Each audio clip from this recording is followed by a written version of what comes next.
Capítulo 40. Elizabeth não conseguiu refrear por mais tempo a impaciência em que estava para contar a Jane o que tinha acontecido.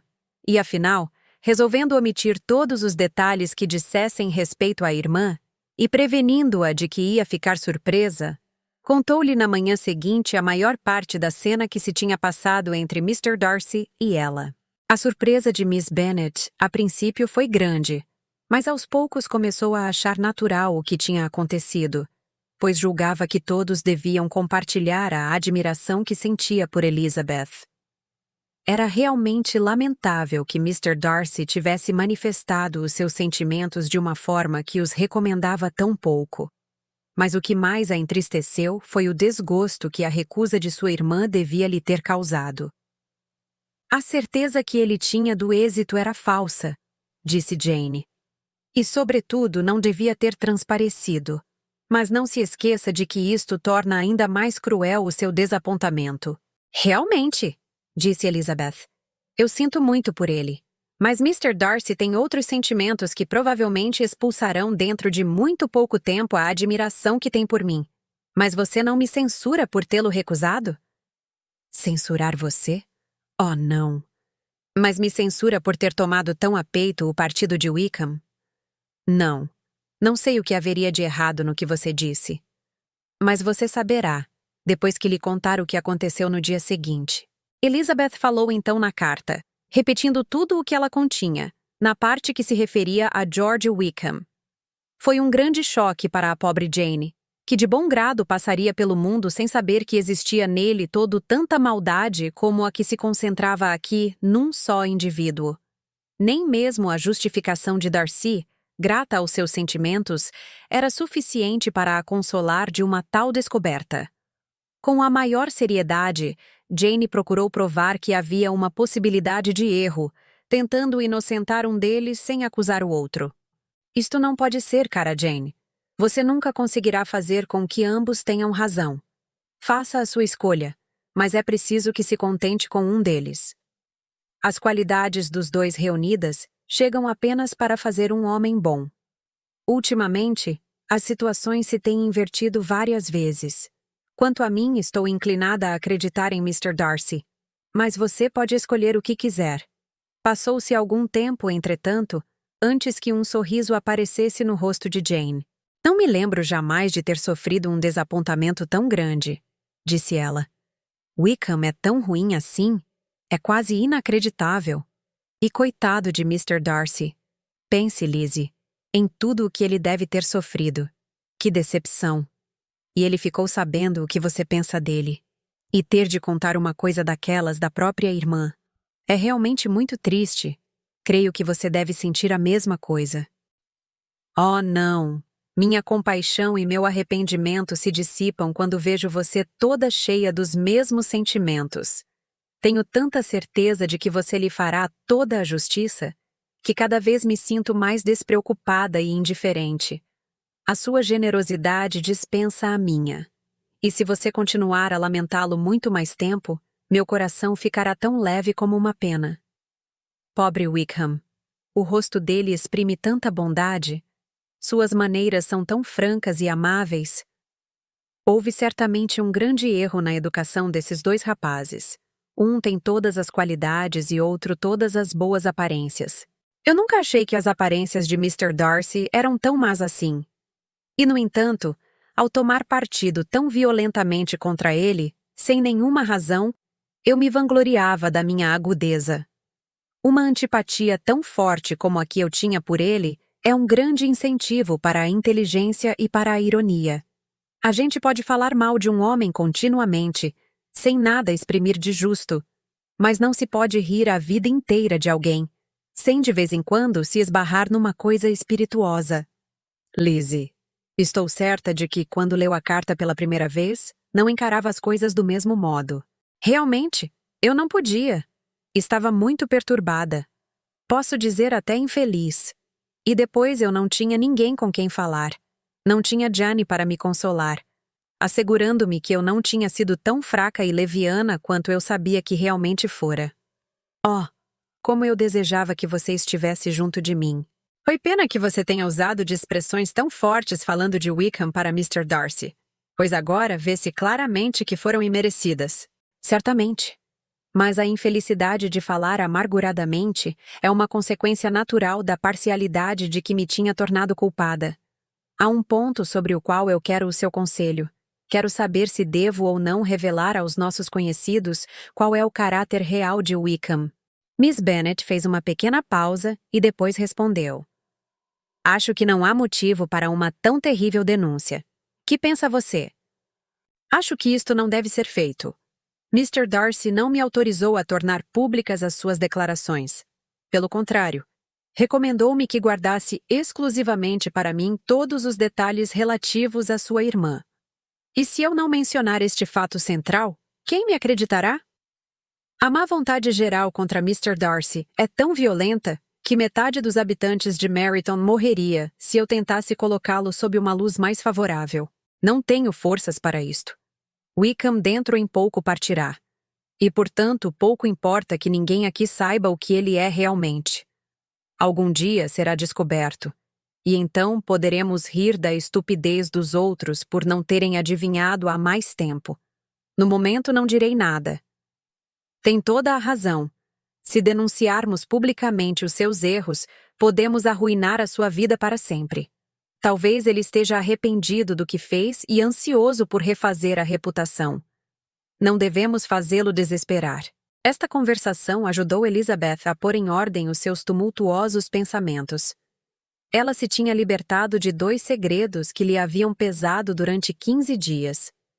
Tinha a certeza de que Jane tornaria a ouvi-la com a mesma boa vontade, quando desejasse falar novamente. Mas ainda havia outra coisa que se escondia na sombra, e que a prudência de Elizabeth impedia de desvendar. Não ousava relatar a Jane a outra metade da carta de Mr. Darcy, nem lhe revelar que Bingley correspondera sinceramente ao seu afeto. Aí estava um segredo que ninguém podia compartilhar. E ela compreendia que só o restabelecimento da mais perfeita compreensão entre eles poderia desobrigá-la desse silêncio. E refletiu que, se este acontecimento tão pouco provável tivesse lugar, tudo o que poderia fazer era repetir o que o próprio Bingley diria de uma forma muito mais agradável. Só ficarei livre desse segredo, pensou Elizabeth, quando ele tiver perdido todo o valor. Agora, instalada em casa, tinha toda a oportunidade de observar o estado real dos sentimentos de sua irmã. Jane não estava feliz. Conservava muito viva a afeição por Bingley. Como nunca anteriormente ela se imaginara apaixonada, esses sentimentos tinham todo o calor e toda a frescura do primeiro amor. E devido ao seu caráter e idade, maior firmeza do que essas primeiras paixões em geral possuem. Cultuava com tanto fervor a lembrança de Bingley e de tal modo o preferia a qualquer outro homem, que precisava lançar mão de todo o seu bom senso e de toda a sua consideração pelos sentimentos alheios para dominar aquelas tristezas que poderiam se tornar prejudiciais para a sua própria saúde e para a tranquilidade dos seus amigos. Bem, disse Mrs. Bennet um dia para Elizabeth, que é que você pensa agora desse insucesso de Jane? Quanto a mim, estou decidida a não falar mais nisto com ninguém. Foi o que disse à minha irmã Phillips no outro dia. Mas não consigo saber se Jane se avistou com ele em Londres. Bem, ele é um rapaz muito pouco merecedor. E não creio que haja a menor probabilidade para Jane de reavê-lo. Nada se fala a respeito da sua volta a Netherfield no verão. Eu já indaguei de todas as pessoas que poderiam saber. Eu creio mesmo que ele nunca mais virá a Netherfield. Bem, ele fará o que quiser. Ninguém deseja que ele volte. Mas eu continuaria a dizer que ele foi muito desleal para com a minha filha. E se eu fosse ela, não teria suportado isto. Mas o meu consolo é que Jane morrerá de desgosto. E ele então se arrependerá do que fez. Mas, como Elizabeth não via nenhum consolo neste prognóstico, nada respondeu. Bem, Lizzie, continuou a mãe pouco depois. Os Collins vivem lá muito confortavelmente, não é? Bem, só desejo que isto dure. E como é a mesa deles? Charlotte é uma excelente dona de casa. Se é tão econômica quanto a mãe, deve estar pondo dinheiro de lado. Não há extravagância nenhuma na casa dos pais dela. Não, nenhuma. A boa administração de uma casa depende principalmente disto. Sim, sim, aqueles não correm o risco de gastar mais do que têm. Nunca terão atrapalhações de dinheiro. Bem, que sejam felizes. E naturalmente eles fazem muitos planos a respeito de Longbourn depois que o seu pai morrer, não? Já consideram isto naturalmente como uma propriedade sua. Foi um assunto que nunca mencionaram na minha frente. Mas também era só o que faltava. Mas não tenho a menor dúvida de que falam nisto constantemente entre si. Bem, se a consciência não lhes rói, tanto melhor para eles. Eu teria vergonha de herdar uma propriedade que não fosse minha, legalmente. Capítulo 41. Tinha passado a primeira semana depois do regresso das meninas. A segunda começou. Chegara o dia da partida do regimento de Meryton. E todas as moças da redondeza definhavam de desgosto. A tristeza era geral. Apenas as duas mais velhas da família Bennet conseguiam ainda comer, beber, dormir e passar o tempo como de costume. Frequentemente recebiam admoestações de Kitty e Lydia por causa daquela insensibilidade. O desgosto daquelas duas era extremo. Elas não podiam compreender tamanha dureza de coração. "A que é que nós vamos fazer?" exclamavam elas frequentemente, impelidas pela sua amargura. "Como é que você pode se mostrar tão sorridente, Lizzie?" Mrs. Bennet, que era uma mãe afetuosa, compartilhava a tristeza das filhas. Recordava-se do que tinha sofrido há 25 anos passados. "Eu me lembro", disse ela. "Chorei durante 2 dias seguidos quando o regimento do Coronel Miller foi embora. Pensei que ia morrer de desgosto. Estou certa de que isto acontecerá comigo", disse Lydia. "Se a gente pudesse ir a Brighton", observou Mrs. Bennet. "Oh, sim, se a gente pudesse ir a Brighton, mas papai é tão desagradável. Alguns banhos de mar me restabeleceriam para sempre. E minha tia Phillips disse que isto haveria de me fazer muito bem", acrescentou Kitty. Tais eram as lamentações que se ouviam perpetuamente em Longbourn. Elizabeth procurava se distrair com aquilo, mas a sua vergonha lhe roubava todo o prazer. Tornava-a sentir o bem fundado das objeções de Mr. Darcy, e nunca antes estivera tão disposta a perdoar-lhe a interferência, no caso do amigo. Mas as sômbrias perspectivas de Lydia foram logo dissipadas, pois Mrs. Forster, a mulher do coronel do regimento, a convidou para ir a Brighton em sua companhia. Essa inestimável amiga era muito moça e estava casada há muito pouco tempo. Era alegre e animada como Lydia. E essa semelhança as tornara muito íntimas depois de 3 meses de relações. O êxtase de Lydia, a sua adoração por Mrs. Forster, a alegria de Mrs. Bennet e a mortificação de Kitty são impossíveis de descrever. Inteiramente indiferente aos sentimentos da irmã, Lydia corria pela casa, numa felicidade inextinguível, exigindo que todos lhe dessem parabéns, rindo e falando com mais violência do que nunca. Enquanto isto, a infeliz Kitty permanecia na sala, lamentando o seu destino em termos despropositados, numa voz ressentida. "Hunt? Não compreendo por que Mrs. Forster não me convidou também", disse ela. "Embora eu não seja a sua amiga particular, tenho tanto direito a ser convidada quanto Lydia. Mas até, pois sou 2 anos mais velha." Elizabeth procurou em vão lhe incutir sentimentos mais sensatos. E Jane, maior resignação. Quanto a Elizabeth, esse convite estava longe de lhe produzir os mesmos sentimentos que em sua mãe e em Lydia, pois ela o considerava como uma espécie de sentença de morte para todas as possibilidades de sua irmã vir um dia a ter bom senso. E não pôde deixar de aconselhar secretamente ao pai que não deixasse Lydia ir, apesar da repugnância que lhe inspirava tal empreendimento. Descreveu-lhe todas as impropriedades da conduta de Lydia e as poucas vantagens que lhe poderiam advir da intimidade com uma mulher como Mrs. Forster, e a probabilidade de que Lydia se tornasse ainda mais imprudente em companhia de tal pessoa e num lugar onde as tentações seriam maiores do que em casa. Ele a ouviu atentamente e respondeu: Lídia nunca ficará tranquila enquanto não lhe acontecer alguma. E nunca encontrará melhor ocasião de fazer uma tolice do que a atual, sem dar despesas e trabalho à família. Se o senhor soubesse, disse Elizabeth, dos grandes inconvenientes que esta conduta leviana de Lídia, em público, pode nos trazer, ou melhor, as que já nos trouxe, encararia esta questão de maneira diferente. Já trouxe? Repetiu Mr. Bennet. Será que ela já afugentou um dos seus namorados? Minha pobre Lizzie. Mas não fique desanimada. Estes rapazes difíceis que não suportam o contato de pequenos ridículos não são dignos de saudade. Vamos, dê-me a lista dos pobres coitados que foram postos em fuga pelas loucuras de Lídia. Realmente, o senhor está enganado. Não tenho desgostos destes a lamentar. Não é de dissabores particulares, mas de inconvenientes que eu me queixo. A nossa reputação deve sofrer necessariamente com a leviandade de Lídia, a imprudência e o desdém de toda a restrição que marcam o seu caráter. Desculpe, mas preciso falar claramente. Se o senhor não se der ao trabalho de reprimir essas loucuras e não lhe ensinar que as suas atuais ocupações não são a finalidade da sua vida, em breve não haverá mais possibilidade de corrigi-la. Seu caráter estará fixado e com 16 anos ela será uma terrível namoradeira, cobrindo a si mesma e a sua família de ridículo.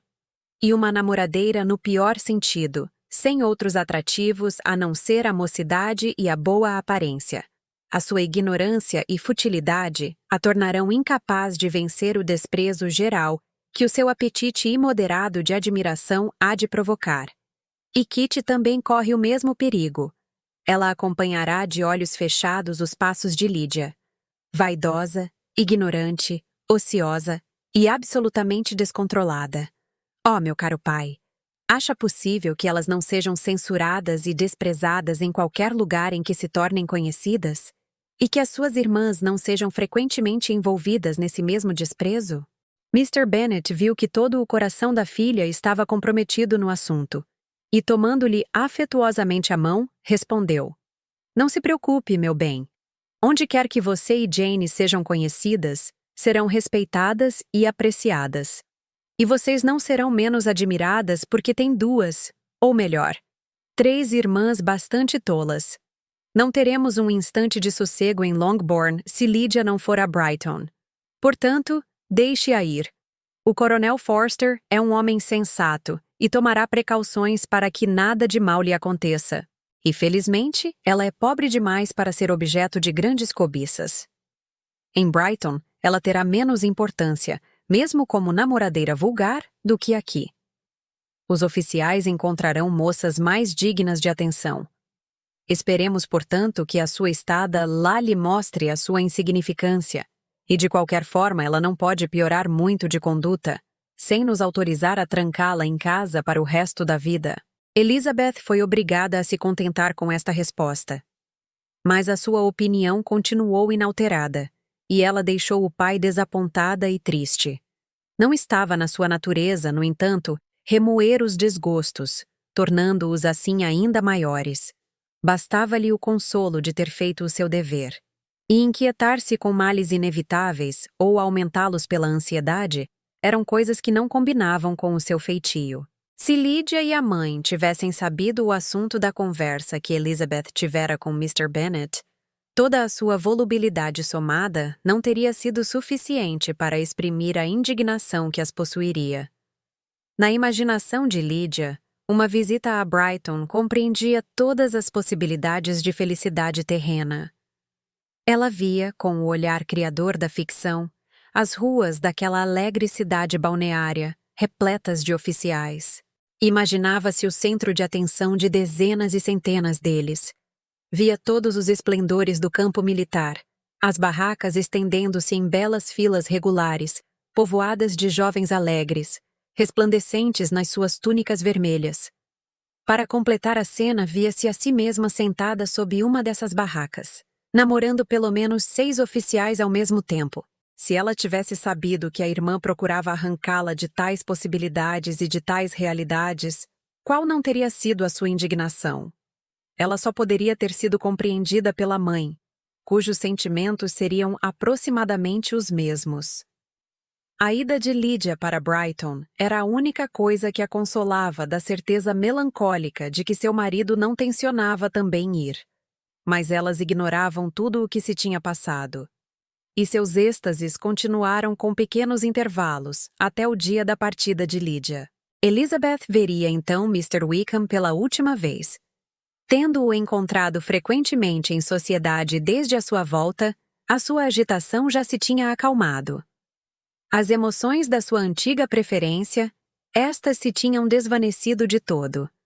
Ela conseguira mesmo distinguir uma certa afetação e monotonia nas próprias gentilezas que a princípio a tinham deliciado. Além disso, na conduta atual de Wickham para com ela, Elizabeth encontrava uma nova fonte de desprazer, pois a inclinação que ele manifestou para renovar aquelas atenções que tinham caracterizado os primeiros tempos das suas relações, agora serviam apenas para irritá-la ainda mais. Perdeu todo o respeito por ele, vendo-se assim escolhida como objeto de tão fúteis galanteios. E, enquanto os repelia com firmeza, não podia deixar de sentir a censura implícita na convicção de Wickham de que quaisquer que tivessem sido as causas que tinham feito cessar as suas atenções, e por maior que tivesse sido o período de tempo em que o fizera, a vaidade de Elizabeth seria gratificada e a sua preferência reconquistada no momento em que quisesse renovar as suas gentilezas. No último dia em que o regimento passou em Meryton, Wickham veio jantar em Longbourn com outros oficiais. Elizabeth estava tão pouco disposta a se despedir dele de bom humor que, quando Wickham lhe fez algumas perguntas sobre a maneira como passara o tempo em Hunsford, ela respondeu que o coronel Fitzwilliam e Mr. Darcy tinham passado 3 semanas em Rosings e perguntou-lhe se ele conhecia o primeiro. Ele pareceu surpreendido, aborrecido, alarmado. Mas, depois de se concentrar um instante, respondeu sorrindo que outrora estivera frequentemente com ele. E depois de observar que ele era um cavalheiro muito fino, perguntou se Elizabeth tinha gostado dele. A resposta de Elizabeth foi calorosamente afirmativa. Com ar de indiferença, pouco depois ele acrescentou: "Quanto tempo disse que eles tinham passado em Rosings?" "Quase 3 semanas." "Esteve com ele frequentemente?" "Sim, quase todos os dias." "As maneiras dele são bem diferentes das do primo." "Sim, muito diferentes. Mas acho que Mr. Darcy ganha muito quando o conhecemos melhor." "Realmente," exclamou Wickham, com um olhar que não escapou a Elizabeth. "E posso perguntar..." Porém, mudando de ideia, acrescentou num tom mais alegre: "Será na sua maneira de falar que ele melhora?" Ter-se-ia dignado a acrescentar um pouco de cortesia ao seu estilo habitual? "Pois não ouso esperar que ele tenha realmente melhorado nas coisas essenciais," continuou Wickham num tom mais grave. "Oh, não," disse Elizabeth. "Quanto às coisas essenciais, creio que ele continua exatamente o que era." Enquanto ela falava, a expressão de Wickham indicava que ele não sabia se devia alegrar com as suas palavras ou desconfiar do sentido das mesmas. Havia qualquer coisa no rosto de Elizabeth que o obrigava a seguir com atenção ansiosa as suas palavras. Ela acrescentou: "Quando eu disse que ele melhorava, à medida que se conhecia melhor o seu temperamento, não queria dizer que seu espírito, nem tampouco as suas maneiras, estavam em vias de aperfeiçoamento, mas que, conhecendo-o melhor, o seu caráter se tornava mais compreensível." A inquietude de Wickham transparecia agora no rubor que lhe subira ao rosto e no olhar desassossegado. Durante alguns minutos ficou em silêncio e, finalmente, vencendo o embaraço, tornou a se virar para Elizabeth e disse, num tom muito grave: "A senhora, que conhece tão bem os meus sentimentos para com Mr. Darcy, há de compreender quanto me alegro sinceramente de que ele assuma, pelo menos, a aparência de justiça. Nisso, o orgulho dele pode ser útil, se não para ele próprio, pelo menos para os outros, pois o impedirá de cometer injustiças tão flagrantes como as que tive de sofrer.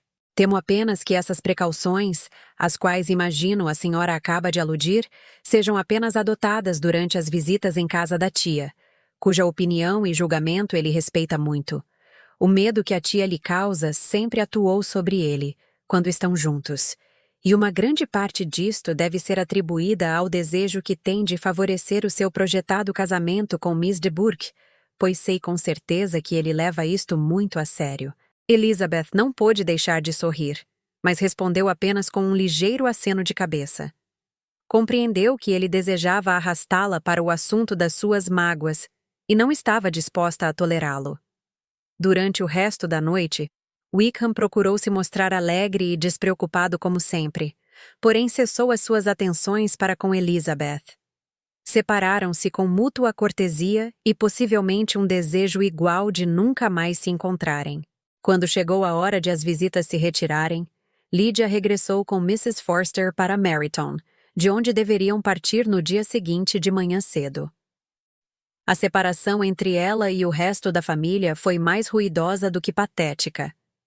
Kitty foi a única que chorou, mas as lágrimas eram de humilhação e inveja. Mrs. Bennet foi eloquente nos desejos de felicidade para a filha, e nas injunções para que ela não perdesse nenhuma oportunidade de se divertir, conselho que tudo levava a crer seria seguido à risca. E, no meio dos clamores com que Lydia exprimia a sua felicidade, os adeuses menos ruidosos das irmãs quase não foram ouvidos.